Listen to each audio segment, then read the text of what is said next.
예, 제가 기도하고 우리 함께 하나님의 말씀 나누도록 하겠습니다. 기도하겠습니다.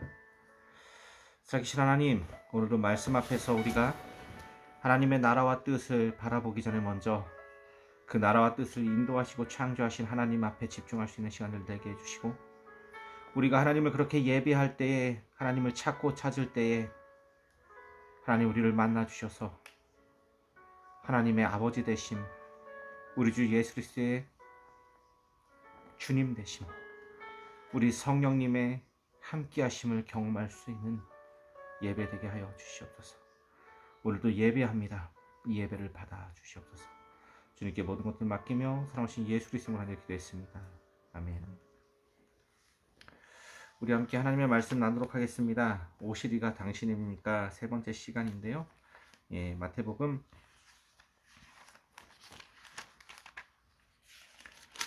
11장 2절부터 6절까지 말씀입니다. 마태복음 11장 2절부터 6절까지 말씀, 오시리가 당신입니까? 예, 세 번째 시간으로 함께 말씀 나누도록 하겠습니다. 제가 본문 메시지 봉독하도록 하겠습니다. 요한이 옥에서 그리스도께서 하신 일을 듣고 제자들을 보내어 예수께 여짜오되 오실 그이가 당신이오니이까 우리가 다른 일을 기다리오리이까. 예수께서 대답하여 이르시되 너희가 가서 듣고 보는 것을 요한에게 알리되 맹인이 보며 못 걷는 사람이 걸으며 나병 환자가 깨끗함을 받으며 못 듣는 자가 들으며 죽은 자가 살아나며 가난한 자에게 복음이 전파된다 하라. 누구든지 나로 말미암아 실족하지 아니하는 자는 복이 있도다 하시니라. 아멘. 사랑하는 성도 여러분, 여러분들은 왜 예수님을 믿으십니까? 그리고 여러분들은 예수님을 믿는 이유가 무엇입니까? 그리고 여러분들은 예수님을 따라가며 삶을 살아가는 또한 이유는 무엇입니까? 많은 사람들이 예수님을 믿을 때 그 예수님을 믿는 이유가 있습니다. 여러분들도 저도 예수님을 믿는 이유가 있습니다. 여러분들은 오늘 왜 예수님을 믿고 계십니까? 예수님을 따라가며 예수님을 믿는 그 이유는 도대체 무엇입니까? 사랑하는 성도 여러분, 또한 우리는 예수님을 믿으면서 내가 생각하고 믿는 예수님과 다른 삶과 일들이 일어날 때 우리는 그 예수님을 종종 의심하곤 합니다. 신앙이 흔들리고 때는 신앙생활 가운데 여러 어려움과 역경들을 만나게 되면 우리는 예수님이 있는 게 맞나? 예수님이 어디 있어? 하기도 합니다. 특별히 신앙생활을 깊게 하면 깊게 할수록 그런 질문들을 더 많이 하게 됩니다. 그럴 때마다 우리는 예수님은 누구신가? 나는 왜 예수님을 믿는가? 깊게 고민에 빠지곤 합니다. 오늘 침례자 요한도 그런 고민에 빠졌습니다. 여러분, 제가 침례자 요한이 오시리가 당신입니까? 라고 질문했던 이유에 대해서 2주에 걸쳐서 함께 나눴습니다. 아마도 침례자 요한은 예수님이 정치적 메시아로 오길 바랬던 것 같습니다. 근데 그 정치적 메시아로서 예수님께서 입성하지 않았기에 침례자 요한은 너무 답답했습니다. 더군다나 침례자 요한은 지금 헤로디아 사건 때문에 옥에 갇혀 있는 상태입니다. 예수님께서 빨리 저 분봉왕들의 세력을 엎으시고 물리치시고 그 자리에 앉아서 승전가를 부르시며 자신의 옥문을 열어 자신을 구원해 주실 줄 알았는데 예수님은 지금 그렇게 하고 계시지를 않습니다. 그래서 침례자 요한은 오시리가 당신입니까? 라고 자신의 제자들을 파송하여 예수님 앞에 질문하고 있습니다. 또한 여러분, 침례자 요한은 예수님께서 하루빨리 회개의 역사를 일으키길 바라고 원하고 있었던 것 같습니다. 저희가 잠시 누가복음으로 좀 돌아가 보도록 하겠습니다. 누가복음 3장에 보면은 그 침례자 요한이 예수님을 소개하면서 예수님이 등장하는 장면이 매우 자세하게 기록이 되어 있습니다. 예, 누가복음 3장에는 이렇게 이제 시작이 돼요. 디베료 황제가 통치한 지 15해, 곧 본디오 빌라도가 유대 총독으로, 헤롯이 갈릴리의 분봉왕으로, 그 동생 빌립이 이두레와 드라고니 지방의 분봉왕으로, 루사니아가 아빌레나의 분봉왕으로, 안나스와 가야바가 대제사장으로 있을 때에 하나님의 말씀이 빈들에서 사가랴의 아들 침례 요한에게 임한지라. 요한이 요단강 부근 각처에서 와서 죄사함을 받게 하는 회개의 침례를 전파하니, 이 선지자 이사야의 책에 쓴 바 광야에서 외치는 자의 소리가 있어 이르되 너희는 주의 길을 준비하라, 그의 오실 길을 곧게 하라. 모든 골짜기가 메워지고 모든 산과 작은 산이 낮아지고 굽은 것이 곧아지고 험한 길이 평탄하여질 것이요 모든 육체가 하나님의 구원하심을 보리라 함과 같으리라. 예, 누가라는 사람은 침례자 요한의 등장을 마치 광야에서 외치는 자의 소리였던 이사야 선지자의 도래가 다시 온 것처럼 기록하면서 이 침례자 요한이 회개를 선포하는 메신저로서 서 있다라고 이야기해주고 있습니다. 그러면서 이제 요한이 그 있었던 디베려 황제가 이제 통치한 지 15째 된 후에 분봉왕들이 어떻게 다스리고, 더군다나 이 유대 지방에 특별히 그 종교적으로 다른 어떤 대제사장들이 지금 서 있는지를 보여주면서 그러한 때에 침례자 요한의 회개의 메시지가 전해지고 있다라고 가르쳐주고 있습니다. 그러면서 이제 7절부터 누가복음 3장 7절부터는 침례자 요한의 메시지가 등장합니다. 제가 저번 주에도 이야기해 드렸던 부분인데요. 요한이 침례 받으러 나오는 무리에게 이르되, 여러분 이 침례라고 번역한 것을 구약 성서적으로 보면 정결례입니다. 이 하나님 앞에 나아가는 사람들은 반드시 정결례를 거쳐야 되는데요. 이 정결례의 방법은 여러 가지가 있어요. 그래서 우리의 부정한 것들을 다 씻어내는 그런 의미가 있습니다. 그 정결례 구약의 의식들을 하고 있었던 거예요. 여러분 여담이지만 이 정결례 중에 하나의 대표적인 사건이 여러분 다윗과 밧세바 사건입니다. 우리나라 성경은 밧세바가 목욕을 하고 있다라고 되어 있는데 엄밀히 말해서 그것은 정결례입니다. 여성들이 그 월경이 끝난 후에 이제 정결 예식을 시작하게 되는데, 모든 여성들, 월경을 하는 모든 여성들은 한 달에 한 번씩 그렇게 자신의 몸을 깨끗하게 씻는 정결례를 반드시 거쳐야 됐었어요.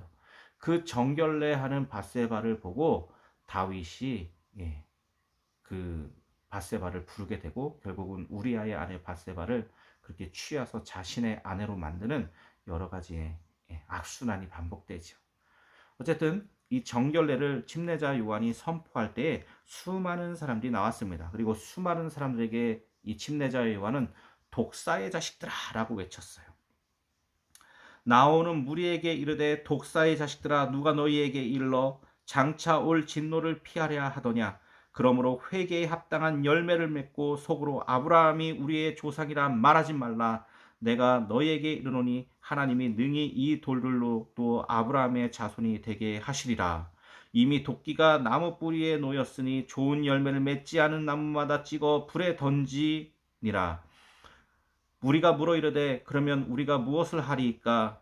대답하여 이르되 옷 두 벌 있는 자는 옷 없는 자에게 나눠줄 것이요 먹을 것이 있는 자도 그렇게 할 것이라 하고, 세리들도 침례를 받고자 하여 와서 이르되 선생이여 우리는 무엇을 하리이까 하매 이르되 부가된 것 외에는 거두지 말라 하고, 군인들도 물어 이르되 우리는 무엇을 하리이까 하매 이르되 사람에게서 강탈하지 말며 거짓으로 고발하지 말고 받는 급료를 족한 줄로 알라 하니라. 백성들이 바라고 기다림으로 모든 사람들이 요한을 혹 그리스도신가 심중에 생각하니, 요한이 모든 사람에게 대답하여 이르되 나는 물로 너희에게 침례를 베풀거니와 나보다 능력 많으신 이가 오시나니 나는 그의 신발끈을 풀기도 감당하지 못하겠노라. 그는 성령과 불로 너희에게 침례를 베풀 것이요. 자, 침례자 요한이 이제 그리스도신가라는 메시아인가라는 그런 칭호까지 사람들에게 듣기 시작했고 그 소식을 들은 침례자 요한은 자신은 절대로 메시아가 아니다. 그리스도가 아니다. 내 뒤에 오실 예수님이 바로 그분이시다라고 이야기를 합니다. 그리고 그분이 어떤 사역을 해야 될지 이 무리들에게 이야기하는 장면이 아주 중요한데 3장, 누가복음 3장 17절에 이야기가 이렇게 나와요. 그 이야기는 이렇습니다. 손에 키를 들고 자기의 타작마등을 정하게 하사 알곡을 모아 곡간에 들이고 쭉정이는 꺼지지 않는 불에 태우시리라. 자, 침례자 요한이 예수님을 소개하고 예수님을 메시아로 소개하면서 그 예수님이 어떤 일을 하실지 선언합니다. 그 메시아의 도래에 일어날 일은 바로 손에 키를 들고 자기의 타작마당을 정하게 하사 알곡은 모아 곡간에 들이고 쭉정이는 꺼지지 않는 영원한 불에 태우는 역사입니다. 이게 바로 메시아의 사역이라고 침례자 요한은 그렇게 인지하고 있었어요. 그리고 침례자 요한의 메시지 누가복음 3장 9절은 이렇게 이야기합니다. 이미 도끼가 나무에 놓였으니 좋은 열매 맺지 않은 나무마다 찍어 불에 던지우니라. 여러분, 은유적으로 이 구약 성서의 사상으로 마땅히 찍어져서 불에 던지어야 될 사람들은 누구였을까요? 여러분은 누구라고 생각합니까? 마땅히 구약 시대에 심판을 면치 못하는 사람들, 하나님의 성의 총회에 들어올 수 없는 사람들. 제가 저번 주에 다 이야기했죠. 어떤 사람들이죠? 네? 네, 가난한 자들. 가난한 자들입니다. 그리고 여러분 제가 이 가난이라는 단어에 대해서도 함께 우리가 나누고 이해했는데요. 여러분 현대 그 자본주의 사회의 가난이라는 것은 돈이 없는 사람, 물질이 없는 사람들입니다. 그 사람들을 가난한 사람들이라고 이야기해요. 왜냐하면 자본이 주가 된 사회 속에서 그 자본이 없으면 빈곤하게 살 수밖에 없기 때문이죠. 근데 여러분 예수님이 이 땅에 오셨을 당시에는 왕정 시대입니다. 로마의 황제가 있었고 이 갈릴리부터 유대 지역까지 분봉왕들이 다스리고 있었습니다. 왕정 시대예요. 여러분 왕정 시대에서 가난한 사람들은 대표적으로 신분이 낮은 사람들이었습니다. 신분이 낮은 사람들은 절대로 부유해질 수가 없어요. 그 권세와 권한이 주어질 수가 없습니다. 인도에 여러분 카스트 제도가 아직도 있죠. 그 카스트 제도의 가장 밑에 있는 계급들은 절대로 부유해질 수 없어요. 그 계급은. 예수님 사회도 마찬가지입니다. 로마가 전 세계를 다스리던 그 시대에 로마 시민권을 가진 사람들이 로마 시민권이 없는 모든 사람들을 다스렸고 그 모든 사람들에게 로마에 가장 가까이 와서 아부를 뜨는 친로파들은 권세와 직위를 높여줬지만 그렇지 않은 사람들은 굉장히 밑바닥에서 정말 빈곤한 삶을 살아가야 했습니다. 그리고 여러분 이 구약 시대의 가난한 자들이라는 것은 하나님의 총회의 회중에 들어올 수 없는 사람들을 이야기합니다. 그리고 이들은 심판받은 사람들입니다. 다시 마태복음으로 돌아오자면 오늘 본문으로 돌아오자면 여러분 이 침례자 요한이 예수님에게 그렇게 질문을 하면서 오시리까 당신입니까? 라는 그 질문을 하는 두 번째 이유는 바로 왜 심판의 역사를 일으키지 않느냐라는 질문입니다. 왜 예수님은 지금 심판의 역사, 그 심판의 메시아로서의 역사를 일으키지 않느냐라는 질문입니다. 첫 번째 질문은 왜 정치적인 메시아로 앉지 않습니까? 라는 질문이고 두 번째는 왜 심판하지 않습니까? 라는 질문입니다. 특별히 여러분 침례자 요한이 예수님 앞에 그렇게 심판을 원했던 사람이 누구였을까요? 침례자 요한 입장에서 반드시 이 사람은 심판받아야 돼 라고 생각했던 사람이 누구였을까요? 바로 헤로디아와 그 뒤 세력들이죠. 자신을 옥에 가든 그 세력들, 그들을 심판해야 그것이 메시아의 사역이다라고 침례자 요한은 이해하고 있었습니다. 근데 예수님은 어떻게 하셨죠? 심판이 아닌 용서와 사랑으로 세상을 끌어안고 있었어요. 하나님의 총회에 들어올 수 없는 사람들을 한없이 끌어안고 있었습니다. 고아와 과부와 이방 나그네들을 맞이했으며 우리 예수님은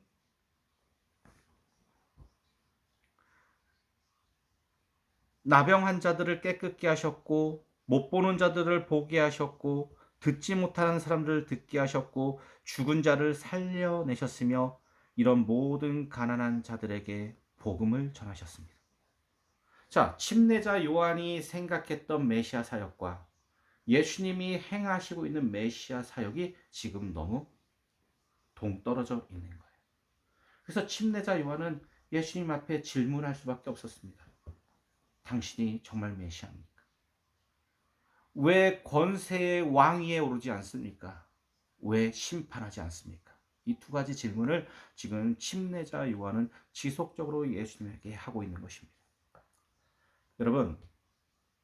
여러분도 이 두 가지 질문을 많이 하면서 살지 않으십니까?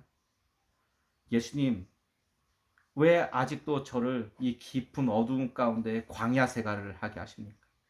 예수님, 이제는 이렇게 긴 광야 생활을 끝내고 저를 구원해 주셔야 되지 않습니까? 정말 먹고 살기 힘듭니다. 저를 구원해 주십시오라고 이야기하지 않습니까? 또 하나, 예수님, 저 악한 사람들, 나를 힘들게 어렵게 했던 사람들, 그리고 그렇게 하고 있는 사람들 왜 심판하지 않으십니까?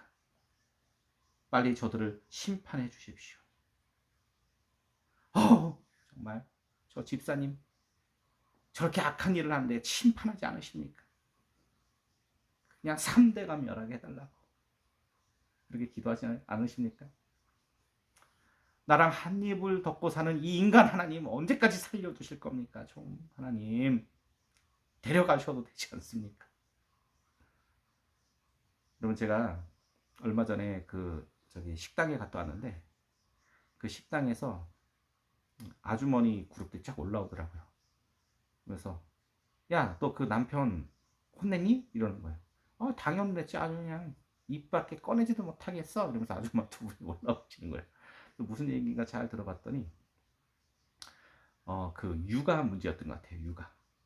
육아 문제인데 이 남편이 이제 취미 생활을 하려고 뭐 잠깐 허락을 받으려고 했는데 그 모임 때문에 절대로 못 나가게 했대요. 그러면서 남편 보고 지금 육아 맡겨놓고 자기 나온 거니까 걱정하지 말라고 하면서 아줌마들이 식당에서 맛있게 식사를 하시더라고요. 수다를 떨면서. 근데 아이러니하게도 그 아주머니들이 다 예수 믿는 사람이었습니다. 왜냐면 이야기를 들어보면 알죠.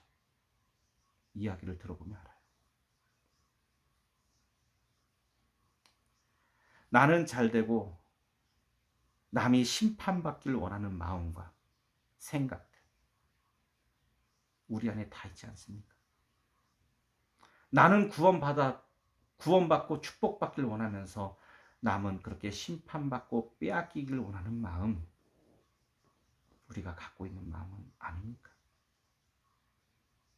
어떻게 보면은 정말 저속한 마음이죠. 저속한 생각, 저속한 생활 방식입니다. 그리고 그것을 구원이라 착각합니다. 그리고 오랜 시간 동안 신앙생활을 해요.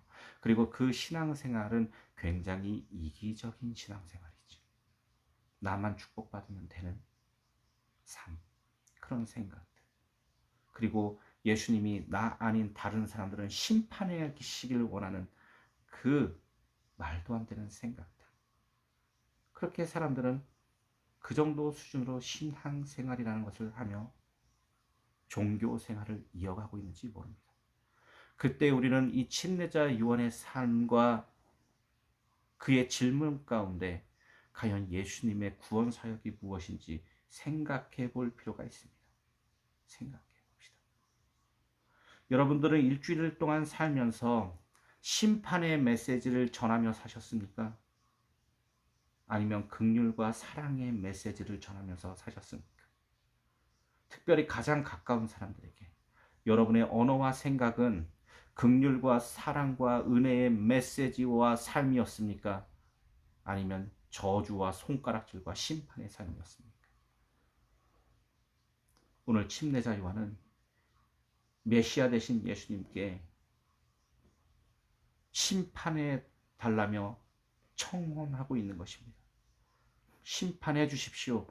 도끼로 나무를 쳐내듯이 그렇게 심판해 주십시오. 쭉정이들은 걷어서 불에 태우는 것처럼 지금 이 시간 심판해 주십시오. 특별히 무엇을 심판해 주십시오? 헤로디아를 심판해 주십시오. 그의 배후 세력들을 심판해 주십시오. 이 분봉왕의 권세들을 심판해 주십시오. 더 나아가서 저 로마의 권세를 심판해 주십시오.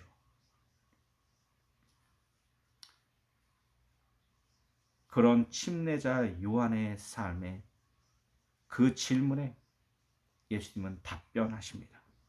예수께서 대답하여 이르시되 너희가 가서 듣고 보고 보는 것을 요한에게 알리되 맹인이 보며 못 걷는 사람이 걸으며 나병한 자가 깨끗함을 받으며 못 듣는 자가 들으며 죽은 자가 살아나며 가난한 자에게 복음이 전파된다 하라. 여러분, 예수님 시대의 가난한 자들은 하나님의 총회에 설 수 없는 사람들, 들어올 수 없는 사람들이었습니다.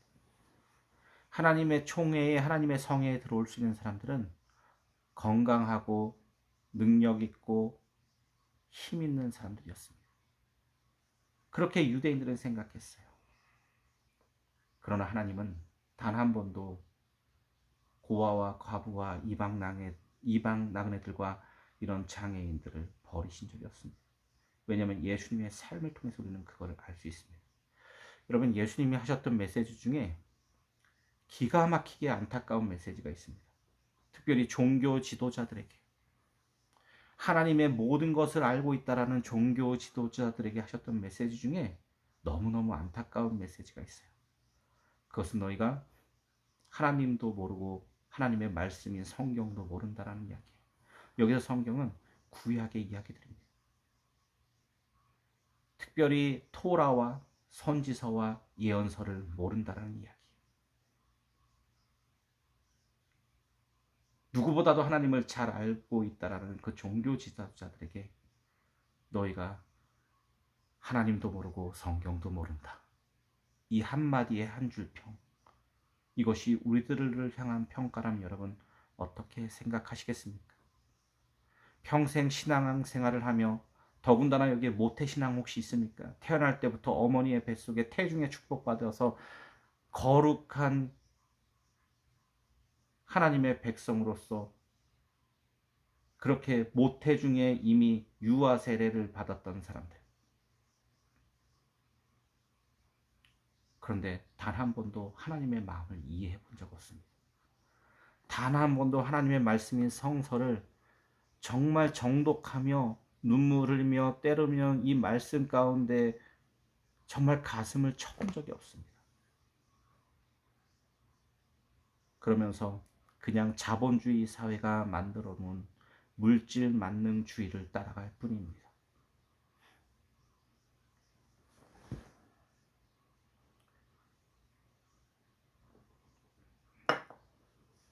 너희가 하나님도 모르고 성경도 모른다. 이 한 줄 평이 애석하게도 그 당시 하나님을 가장 잘 알고 있다라고 생각했던 종교인들을 향해서 예수님이 하신 한마디 평입니다. 어쩌면 침례자 요한도 자신의 생각과 이해 속에 그렇게 하나님의 나라와 뜻을 위해서 살았던 이 침례자 요한도 이렇게 메시아의 사역에 대해서 오해하고 있었던 것 같습니다.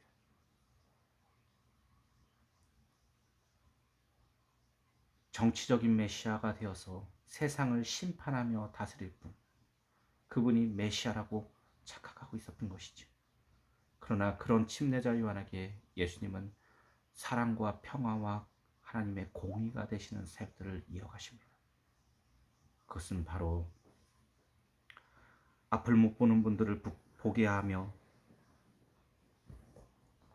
걷지 못하는 사람을 걷게 하며 나병 환자처럼 이렇게 몸이 아픈 분들을 깨끗해 하며 못 듣는 자를 듣게 하며 죽은 자를 살아나게 하며 가난한 자에게 그렇게 복음을 전파하는 것이 예수님의 사역, 메시아의 사역이었습니다.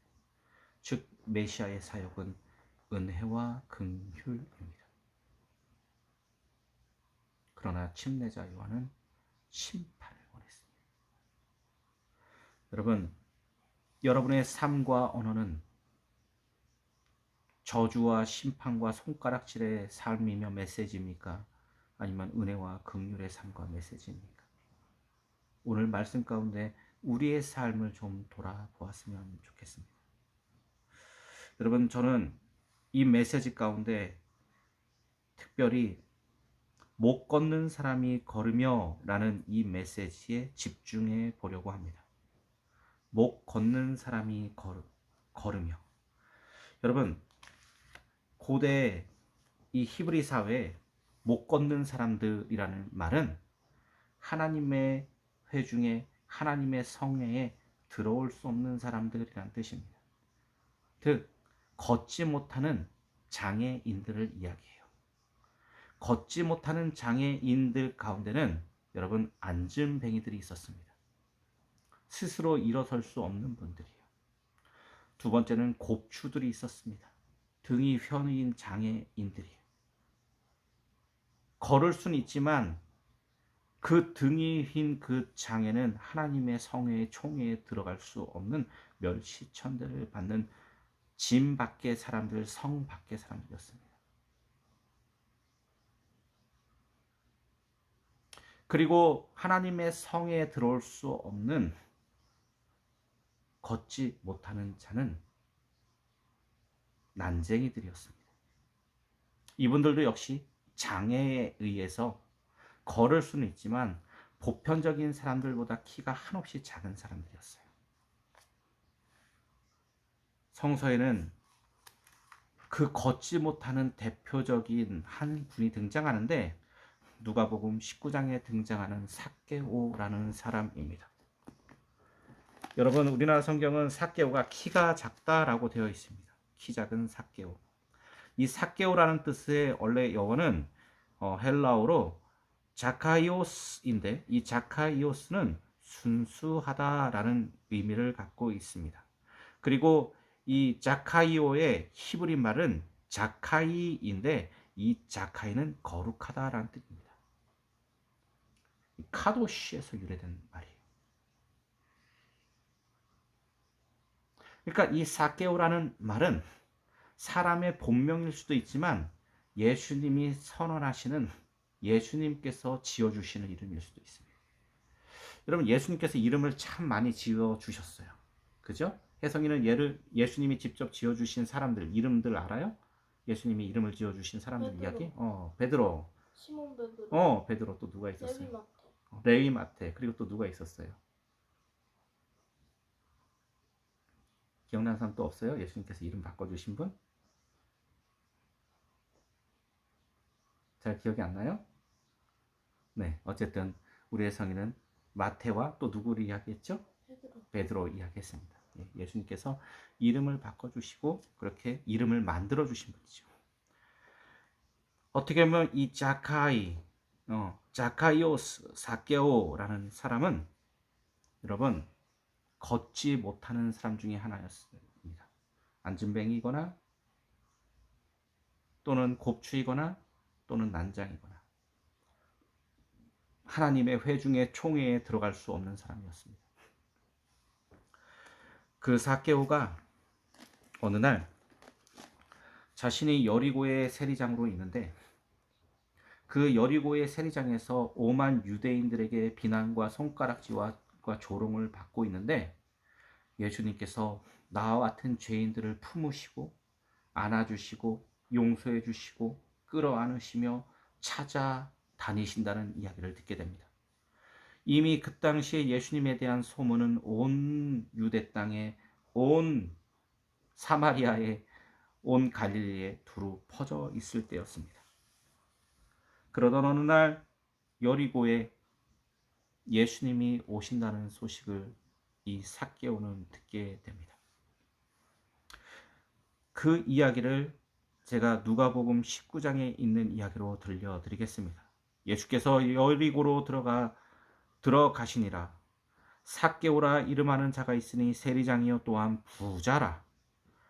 그가 예수께서 어떠한 사람인가 하여 보고자 하되 키가 작고 사람이 많아 할 수 없어 앞으로 달려가서 보기 위하여 돌 무화과 나무에 올라가니 이는 예수께서 그리로 지나가시게 됨이더라. 여러분, 삭개오라는 사람은 키가 작은 여리고의 세리장이면서 아주 부유한 사람이었습니다. 여러분, 제가 예전에 세리 마태에 대한 이야기를 하면서 이 로마의 법에 대해서 잠깐 이야기를 했었는데, 이 로마의 법에 여러분 니키니우스 섹스티우스라는 사람이 쓴 글에 의하면 로마가 다스리는 이 땅이 너무 넓다 보니까 로마인들, 로마 시민권자들이 이 모든 땅들을 관여하며 다스릴 수가 없었습니다. 그래서 로마의 충성적인 사람들을 뽑아서 그들에게 이런 권세를 부여했어요. 근데 이 로마의인들은 장애인들도 능력과 권세가 있으면, 지식이 있으면, 지혜가 있으면 그들을 뽑아서 사용했습니다. 어쩌면 유대의 종교 지도자들보다도 더 장애인들을 선대하는 문화가 로마 사회에 있었던 것이죠. 그리고 이 삭개오, 태어날 때부터 하나님의 회중에 걸어 들어갈 수 없었던 이 삭개오, 걷지 못했던 삭개오는, 자신의 발로 하나님의 회중에 들어갈 수 없었던 이 사람은, 이 장애인은 자신의 살 길을 찾아 나섭니다. 그리고 그 로마의 니키니우스 섹스티우스가 이야기한 그 로마의 법에 의해서 엄청난 노력의 결과에 여리고의 세리장이 됩니다. 여러분, 이 세리장, 세리들 중에서도 대장 아닙니까? 그렇게 높은 직위까지 올라가요. 그런 더군다나 여리고 지역의 세리장이었습니다. 지금도 여러분 이 여리고가 이스라엘 지역 가운데 가장 풍요로운 땅이라고 생각하시면 돼요. 그리고 이 여리고의 삭개오, 하나님의 회중에 걸어 들어갈 수 없는 이 장애인은 예수님이 자신의 그 고을로 마을로 들어오신다는 소식을 듣게 됩니다. 여러분, 원래는 이렇게 되면은 삭개오가 가장 먼저 달려가 갖고 예수님 앞에 세금을 부여해야 하는 거예요. 당신이 지금 내 땅에 들어옵니까? 세금을 내야 합니다. 근데 멀리서 예수님이 오시는 길을 보고 싶어요. 세금을 부여해야 될 삭개오가 예수님의 오심을 기다리고 있습니다. 왜일까요? 무슨 이유 때문에? 이게 지금 무슨 말을 우리들에게 들려주는 것일까요? 그리고 더 겸손하게 나무 위로 올라갑니다. 삭개오의 직이라면 말 한마디에 수많은 사람들을 갈라서 자기가 예수님 앞에 당당히 걸어올 수 있어요. 근데 스스로 겸손하게 나무를 그 장애인이 걸어 올라가는 거예요. 기어 올라가는 겁니다. 얼마나 힘들었을까요? 그 높은 돌 무화과 나무를 기어 올라가는 것이. 이것은 자기가 하나님의 회중에 들어갈 수 없는 존재임을 스스로 지금 인지하고 인식하는 행동입니다. 로마의 권세와 권위로 자기가 직접 예수님을 불러 세울 수도 있어요. 세금 내라고. 근데 그것이 아니라 이 예수님에 대한 소식을 이미 들은 이 삭개오는 예수님의 권세를 이미 인정하면서 자신이 하나님의 회중에 들어갈 수 없는 사람입니다라는 그 겸손함으로 점점 물러나는 거예요. 근데 예수님이 너무 보고 싶어요. 그리고 돌 무화과 나무에 힘들게 그 돌 무화과 나무에 기어 올라갑니다. 아마도 장애를 가진 하나님의 회중에 걸어 들어갈 수 없는 이 삭개오는 그 당시에 보편적으로 작은 사람들보다 더 작았기에 그 돌 무화과 나무에 기어 올라가는 것이 결코 쉽지 않은 것이었을 거예요.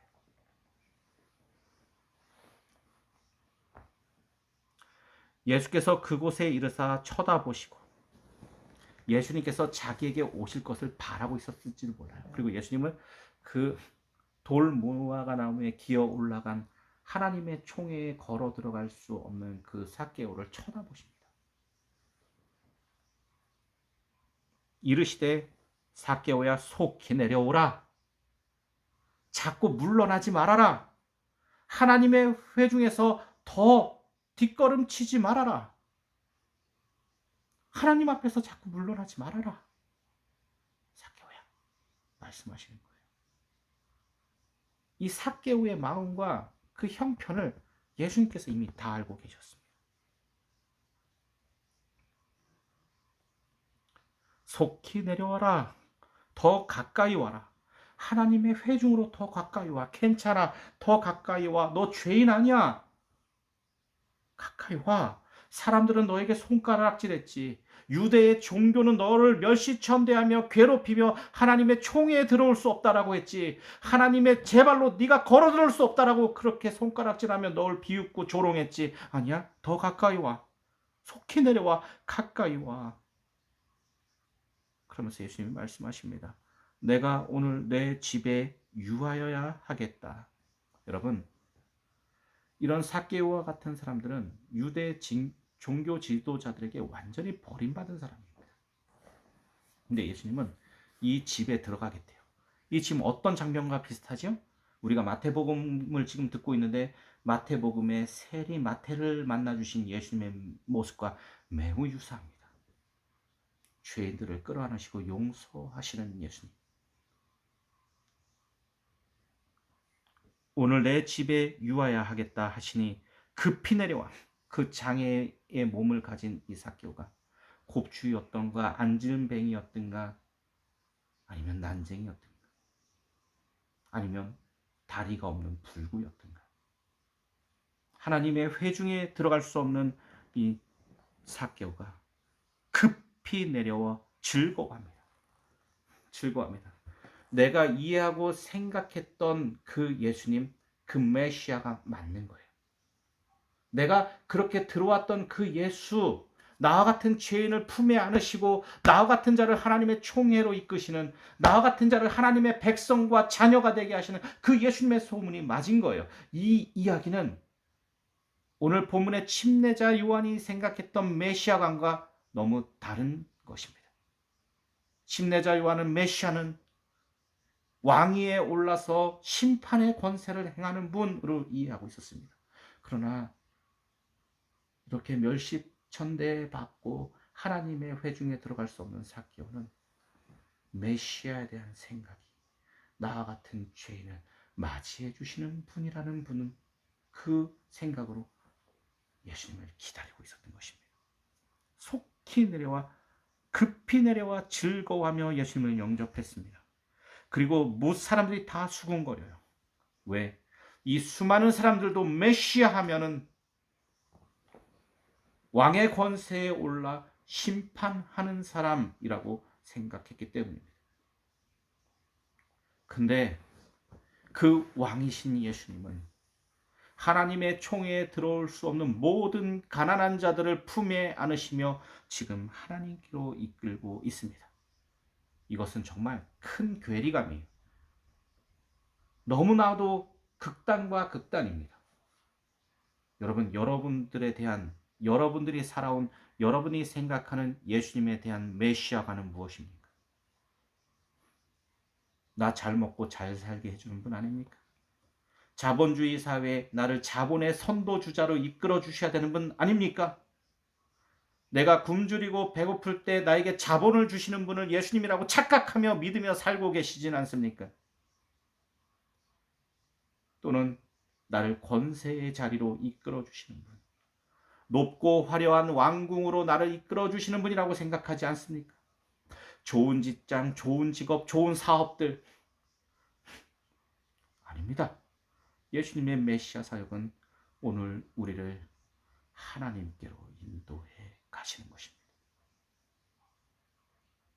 나 같은 죄인, 나 같은 자의 친구가 되어 주시고 나 같은 자와 동행해 주시며 나를 하나님께로 인도해 가시는 그분, 그 걸음이 바로 메시아의 사역이었던 것입니다. 무사람들이 보고 수군거려 이르되 저가 죄인의 집에 유하려 들어갔도다 하더라. 그러니까 예수도 죄인이 된 거예요. 사람들의 시선에는 당시의 구약의 율법 가운데 있었던 이 삭개오 같은 사람들의 이 못남들을 정죄하며 손가락질했던 그들의 눈에는 죄인과 함께 유숙하는 예수님이 죄인이 되어버린 것입니다.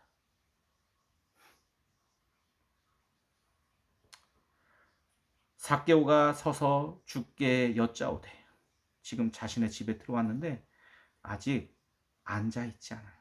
서서 그렇게 예수님의 권세를 높이고 있는 것입니다. 주여 보시옵소서. 주여 저 좀 봐주십시오. 나 좀 봐주십시오. 내 소유의 절반을 가난한 자들에게 주겠사오며. 자, 지금 삭개오가 뭘 선언해요? 첫 번째, 자기 소유의 절반을 가난한 자들에게 주겠다는 것입니다. 이것은 구약의 그 토라의 법보다 더 많은 것들을 제공하겠다는 거예요. 절반을 나눠주겠습니다. 그리고 아주 재밌는 말이 있습니다. 우리나라 성경에 아주 재밌는 말이 있는데, 두 번째는 뭐냐면 만일 누구의 것을 속여 빼앗은 일이 있으면 4배 갚겠습니다. 이 이야기는 뭐예요, 여러분? 내가 남을 속여서 여기까지 왔습니다, 이런 뜻입니까? 나 그런 적 없습니다 라는 변론이에요. 마땅히 자기의 소유의 반을 내놓겠지만, 또 만일 내가 하나님 앞에서, 그 토라 앞에서 함부로 착복한 재산들이 있다면 그거를 다 내어놓겠습니다 라는 고백입니다. 여러분, 이거 어디서 많이 들어보지 않았습니까? 아까 누가복음 3장의 서두에 침례자 요한이 울면서 회개를 침례를 받기 위해 가슴을 치며 왔던 그 세리들에게 했던 이야기입니다.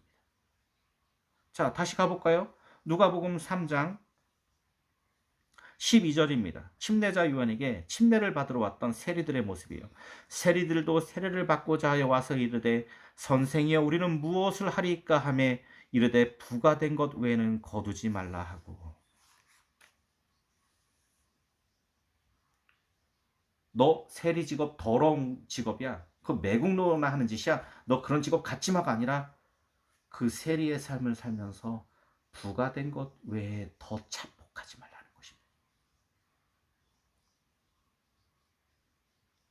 지금 이 삭개오는 내가 그것을 했어요 라는 이야기. 나 비록 세리였지만 나 그렇게 누구의 것 빼앗지 않았습니다. 예수님. 그거 4배나 갚겠습니다. 만약에 그렇게 한 거 있으면 다 갚겠습니다. 예수께서 이르시되, 오늘 구원이 이 집에 이르렀으니. 자, 삭개오의 고백을 들었기 때문에 예수님께서 이 삭개오를 구원이 임했다라고 한 것일까요? 자, 삭개오가 이런 고백을 했기 때문에 예수님은 그 고백을 받으신 건가요? 아니면 삭개오는 이미 아브라함의 자손이었을까요? 삭개오가 어떤 행실적인 것을 했기 때문에 구원받은 것일까요? 아니면 삭개오의 신분 자체가 구원받을 만한 것이었을까요? 예수께서 이르시되, 오늘 구원이 이 집에 이르렀으니 이 사람도 아브라함의 자손이로다. 수많은 사람들이 모세의 율법을 통해서, 여러분, 모세의 율법은 아브라함 이전에 생긴 것들입니다. 그죠? 근데 이 아브라함의 자손이다라는 이 말은 모세보다 앞선 그 아브라함, 아무것도 없는 그 아브라함, 토라가 뭔지도 몰랐던 아브라함, 그냥 저기 갈대아 우르에서 우상 만드는 데라의 자손 가운데 태어났던 그 아브라함, 그가 뭘 알았겠습니까? 그냥 하나님의 주권적인 사랑과 인도함이 그 아브라함을 이끌어온 것 아닙니까? 그 아브라함, 율법보다 먼저 있었던 아브라함, 그 아브라함의 자손이라고 선언하십니다. 하지만 이 아브라함의 자손이었던 삭개오는 사람들에 의해서 모세의 율법에 갇혀서 죄인 중에 죄인, 괴수 중에 괴수가 되어 있었습니다. 사망의 둘레와 권세로 칭칭칭칭 감겨진 삭개오의 결박을 지금 예수님께서 풀어내시는 것입니다. 이도 아브라함의 자손이라. 인자가 온 것은 잃어버린 자를 찾아 구원하려 함이리라. 사랑하는 성도 여러분, 이게 바로 메시아의 사역입니다. 인자가 온 것은 잃어버린 자를 찾아 구원하려 함이니라. 그렇기 때문에 예수님을 믿는다는 것은 이런 죄인들을 지극히 사랑하며 품는 삶을 살아가는 것입니다. 그게 하나님의 나라입니다. 그것이 우리 예수님이 가신 길입니다. 그 길을 성령께서 오늘도 지지하십니다. 사랑하는 성도 여러분, 말씀을 정리해 보도록 하겠습니다. 여러분, 침례자 요한은 정말 성결하며 정직하며 거룩한 삶을 살아온 사람입니다. 그러나 그 침례자 요한도 메시아에 대한 세계관이 그릇되어 있었습니다. 메시아가 오시면 다윗 왕조처럼 왕위에 올라 수많은 사람들을 심판해 줄 거라고 생각했습니다. 그래서 오시리가 당신입니까? 라고 물어보았습니다. 그리고 그 침례자 요한은 이 질문을 예수님 하기 전에 예수님을 만날 때부터 쭉 이 정결례를 베푸는 삶, 침례를 베푸는 삶을 살았습니다. 그리고 세리들에게 받은 것 외에는 더 받지 말며 남의 것을 착복하지 말라라고 그렇게 선언했습니다. 그리고 그 메시지를 들은 수많은 세리들은 가슴을 치며 그 회개의 삶을 살아왔습니다. 어쩌면 삭개오도 그 사람 중에 하나일 수 있습니다. 오늘 우리가 예로 들었던 이 삭개오는 비록 수많은 사람들에 의해서 죄인이라는 그 올무와 그리고 괴수라는 그 수많은 사람들의 올무에 완전히 갇혀서 헤어날 수 없는 사람이었지만 이 삭개오는 메시아에 대한 관을 갖고 있었습니다. 그것은 바로 나와 같은 죄인을 결박에서 속량하시고 품으시고 나와 같은 자를 하나님의 거룩한 백성으로 맞이해 주실 분, 그 메시아관을 갖고 있었습니다. 그렇기 때문에 그 메시아관 속에 이 삭개오는 메시아라고 들려오는 예수님의 그 발자취 앞에서 점점 뒷걸음을 치며 돌 무화과 나무 위로 올라가요 그를 향해 바라보고 있었습니다. 하지만 예수님은 가장 먼저 그 여리고에 오셔서 하나님의 총회에 들어갈 수 없음을 알고 스스로 뒷걸음치는 그 삭개오에게 오셔서 걷지 못하는 그를 향해 눈을 들어 보시며 삭개오야 내려오라, 내가 오늘 내 집에 유해해야 되겠다 말씀하시고 그 삭개오의 모든 결박을 풀어내시며 품어 안아주십니다. 그때 삭개오는 그 정체성을 다시 회복하는 삭개오는 예수님 앞에 고백합니다. 내 소유의 절반은 가난한 자들에게 나눠주며 만일 누구의 것을 속여 빼앗은 일이 있다면 그것은 4배를 갚겠습니다. 여러분, 그거 4배 갚을 수 없어요. 빼앗은 것 위에 더 많은 것을 어떻게 갚습니까? 그죠? 이거를 여러분 구약 성경에는 갑절의 은혜라고도 표현되어 있어요. 여러분, 내가 가진 것보다 어떻게 갑절을 더 줄 수가 있습니까? 불가능한 것이죠. 이게 무슨 말일까요? 그것은 제가 다음 주에 들려드리도록 하겠습니다. 사랑하는 성도 여러분, 어쨌든 이 삭개오에게 오늘 구원이 이 집에 이르렀습니다. 삭개오뿐만이 아니라 이 삭개오 한 사람을 통해서 그 집에 구원이 임한 거예요. 여러분, 주 예수를 믿으라, 그리하면 너와 내 집이 구원을 얻으리라. 사도행전에 엄청 유명한 메시지죠. 이 놀라운 오늘 내 집의 구원이 저와 여러분의 삶에 있기를 주님의 이름으로 축원합니다. 오시리가 당신이십니까? 여러분, 그러니 우리가 예수님이 걸어가신 발자취를 보며 예수님이 어떤 메시아의 사역을 살아가며 이행하시는지 지켜보며 그 예수님을 맞이하며 따라갈 수 있는 우리의 인생이길 기대하며 기도하겠습니다. 이 시간 다 같이 기도하겠습니다. 이 시간 기도할 때 여러분은 얼마나 많이 오시리가 당신이십니까? 라며 신앙생활 가운데 질문하며 울며 기도했습니까? 그런 우리의 질문 앞에 예수님은 오늘도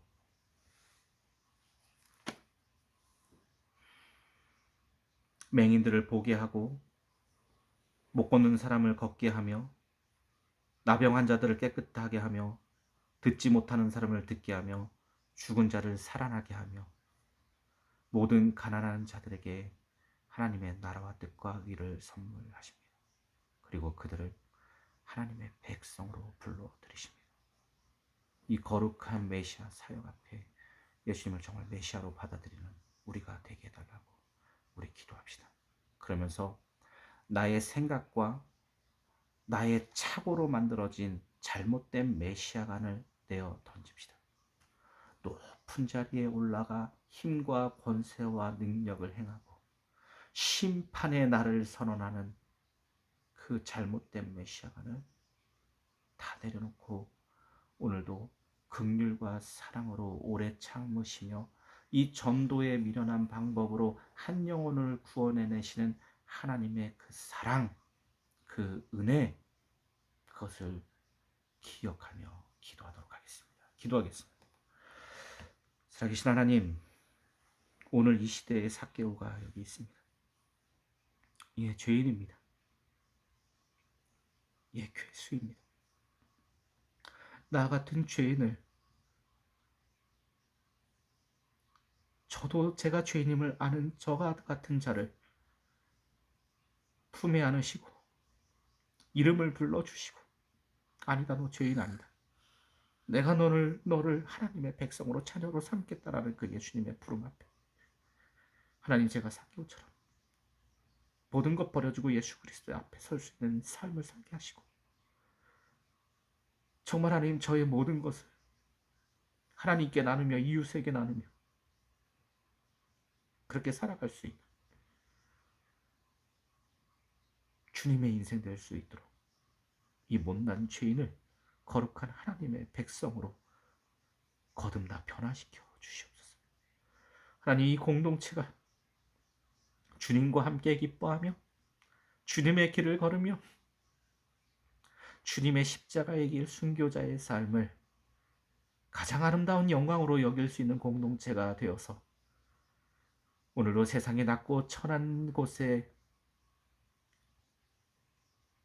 가슴을 치며 고통스러워하는 자들의 고통을 함께 나누며 그곳에 그리스도를 전하는 주의 사도 되게 하여 주시옵소서.